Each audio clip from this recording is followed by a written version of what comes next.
Hi friends, അസ്സലാമു അലൈക്കും. ഇന്ന് നമ്മൾ വന്നിട്ടുള്ളത് നല്ല ഈസി ആൻഡ് ടേസ്റ്റിയുള്ള നല്ലൊരു ചിക്കൻ മന്തിയുടെ റെസിപ്പിയാണ് കേട്ടോ. വീട്ടമ്മമാർക്കും ബാച്ചിലേഴ്സിനും ഒരുപോലെ ഉണ്ടാക്കാൻ പറ്റിയ സിമ്പിളായിട്ടുള്ള ഒരു ചിക്കൻ മന്തിയുടെ റെസിപ്പിയാണ്. അപ്പം നിങ്ങളൊന്ന് ട്രൈ ചെയ്ത് നോക്കുക. ആദ്യമായിട്ട് കാണുന്നവരാണെങ്കിൽ എൻ്റെ ചാനലൊന്ന് സബ്സ്ക്രൈബ് ചെയ്യാനും തൊട്ടടുത്തുള്ള ബെല്ലൊന്ന് പ്രസ് ചെയ്യാനും മറക്കരുത്. അപ്പം നമുക്കിതാ വീഡിയോയിലോട്ട് പോകാം. 700 ഗ്രാം ചിക്കൻ്റെ അളവാണ് പറയുന്നത്. ഇതുപോലുള്ള പീസ് എടുത്തിട്ടുണ്ട്. ഞാൻ അതിലേക്ക് 1/2 ടീസ്പൂൺ കാശ്മീരി ചില്ലി പൗഡറും ഒരു 1/4 ടീസ്പൂൺ മഞ്ഞൾപ്പൊടിയും ഒരു 1/4 ടീസ്പൂണിൻ്റെ അടുത്ത് തന്നെ ഉപ്പും ചേർത്തിട്ട് 5 മിനിറ്റ് മാത്രം മാരിനേറ്റ് ചെയ്ത് വെച്ചതാണ്. അതായത് ഒരു പാത്രത്തിലേക്ക് ഇട്ട് കൊടുക്കുകയാണ്. ഇതിലേക്ക് നമ്മൾ 2 മാഗി ക്യൂബ് ചേർത്ത് കൊടുക്കുന്നുണ്ട്. അതാണ് ഞാൻ കുറച്ച് ഉപ്പ് ചേർക്കാൻ പറഞ്ഞത് കേട്ടോ. അപ്പോൾ നിങ്ങൾ ക്വാണ്ടിറ്റിക്ക് അനുസരിച്ച് ഇതെല്ലാം കൂട്ടി കൊടുക്കുക. അപ്പോൾ ഇത് കൈകൊണ്ട് നന്നായിട്ട് പൊടിച്ചിട്ടതിന് ശേഷം 1 ടീസ്പൂൺ വിനീഗറും ഒരു 1/2 ടീസ്പൂൺ മല്ലിപ്പൊടി, 3/4 ടീസ്പൂൺ കുരുമുളക് പൊടി, 3/4 ടീസ്പൂൺ ചെറിയ ജീരകം പൊടിച്ചത്, 1/2 ടീസ്പൂൺ ഗരം മസാല.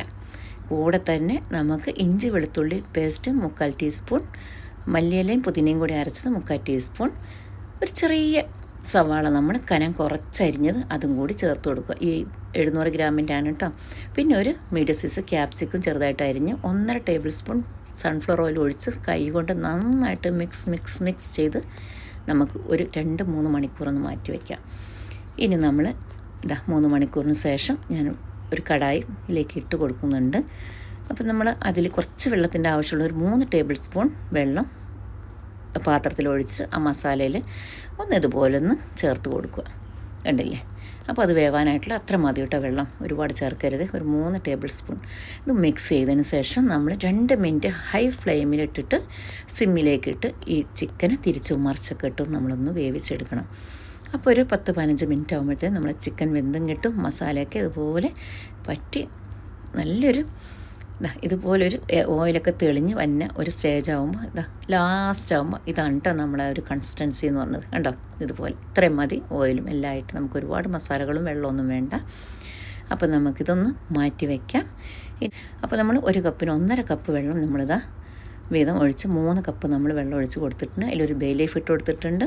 ഒരു 4 ഏലക്ക, ഒരു 6 കരയാമ്പൂ അതും കൂടി ഇട്ട് കൊടുത്ത് ഇതിലേക്ക് ആവശ്യത്തിനുള്ള ഉപ്പും 1 ടേബിൾ സ്പൂൺ സൺഫ്ലവർ ഓയിലും കൂടി ഒഴിച്ച് തിളയ്ക്കാൻ വേണ്ടി വയ്ക്കുക. തിളച്ചതിന് ശേഷം നമുക്ക് അടുത്തത് റൈസാണ് വേണ്ടത്. ഞാൻ 250 ml കപ്പിന് 2 കപ്പ് ലോങ് റൈസാണ് എടുത്തിട്ടുള്ളത്.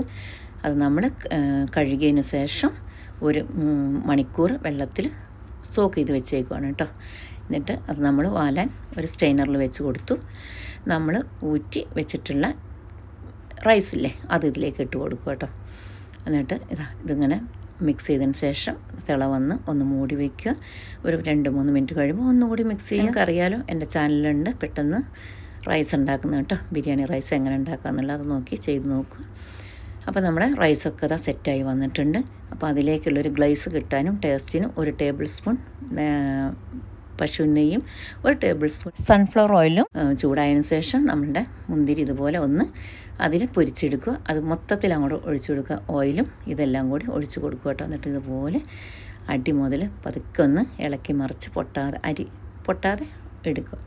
എന്നിട്ട് നമ്മളൊരു സൈഡിലേക്ക് റൈസ് മാറ്റി വെച്ചതിന് ശേഷം നമ്മൾ ചിക്കൻ്റെ മസാലയില്ലേ ആ മസാല ഇതിലേക്ക് ഇതുപോലെ സൈഡിലേക്ക് ഇട്ട് കൊടുക്കും. അപ്പോൾ ഒരു സൈഡിലേക്ക് കുറേ 3/4 ഭാഗം വൈറ്റ് റൈസ് പോവും. അപ്പോൾ ഇതിൻ്റെ മുകളിൽ കിടക്കുമ്പോൾ നമുക്ക് ഈ ചിക്കന് പൊടിയാതെ എടുക്കും ചെയ്യാം. ഒരു സൈഡിൽ നിന്ന് നമുക്ക് വൈറ്റ് റൈസ് ഒരു സൈഡിൽ കിട്ടും ചെയ്യും. അപ്പോൾ ഞാൻ എല്ലാം ഇതിലേക്ക് ഇട്ട് കൊടുത്തിട്ടുണ്ട്. എന്നിട്ട് പതുക്കെ ഇങ്ങനെ ഇതുപോലെ ഒന്ന് തട്ടി കൊടുത്തിട്ട് അതിന് ദമ്മ് ആക്കാൻ വേണ്ടി വെക്കണം. ഇതിൻ്റെ ഫ്ലേവറൊക്കെ ഇതിലേക്ക് ഇറങ്ങണമല്ലോ. അപ്പോൾ നമ്മൾ അടിയിലൊരു 4 ചപ്പാത്തിയുടെ പാത്രം വെച്ച് കൊടുത്തിട്ടുണ്ട്. അതിൻ്റെ മുകളിലേക്ക് ഇത് വെച്ച് കൊടുത്ത് ഞാൻ 3 പച്ചമുളക് വെറുതെ ഒന്ന് കുത്തി കൊടുക്കുന്നുണ്ട് കേട്ടോ. എന്നിട്ട് നമ്മളിതൊന്ന് അടച്ച് വെച്ചിട്ട് തീരെ സിമ്മിൽ തന്നെ ഇട്ട് ഒരു 15 മിനിറ്റ് നേരം ഇതിൻ്റെ അവിയൊക്കെ ഒന്ന് കയറി വരട്ടെ. 15 മിനിറ്റ് ശേഷം നമ്മൾ തുറന്ന് നോക്കിയപ്പോൾ നല്ല അടിപൊളി മണമാണ് കേട്ടോ.